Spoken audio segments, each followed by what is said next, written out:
kwindawo zokhuluma nawe. Pastor Nike igama sibheka la udaba lamaphupho. Subscribe ulike le video le. Bheka la udaba lika Sibeth Mayile uthi good day. Kusho ukuthini uphupha la Umnenke uzala amaqanda. I was so happy when I saw this. I don't know ukuthi she was so happy ngokubona amaqanda Umnenke noma she was so happy to see the channel. But then asisho kanje.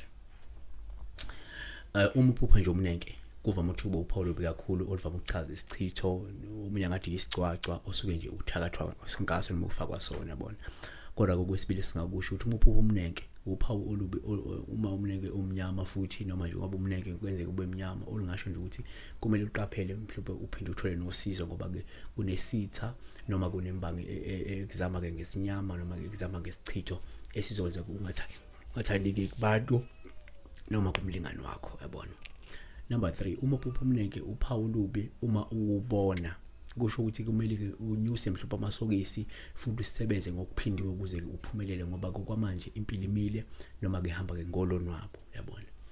Number 4, uma uphupha ubona Umnenke singathatha njengophawu luhle olusho ukuthi uzophumelela uphinde ube nenqubekela phambili kepha ngemuva kwesikhathi eside somsabalazo ukuzimisela nokubekezela.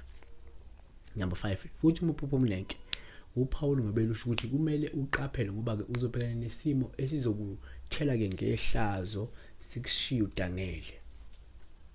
Number 6, uphupha Umnenke yenzeka futhi uma ubona uzala kusho nje ukwanda kweinkinga, ukwanda kweinsizi, ukwanda kweinhlupheko. Kodwa kwesinye isikhathi futhi uma uphupha Umnenke ubona uzala uphawu olungasho ukuthi mhlawumbe suke kunempumelelo ezofika engajwayelekile futhi ezoqhamuka lapho ungalindele khona yabona. Sibonga impilo ukuthi ngakulona ngibusise ungakhohlwa ukuthi subscribe yona ngitshela yabo ka pastor Jesu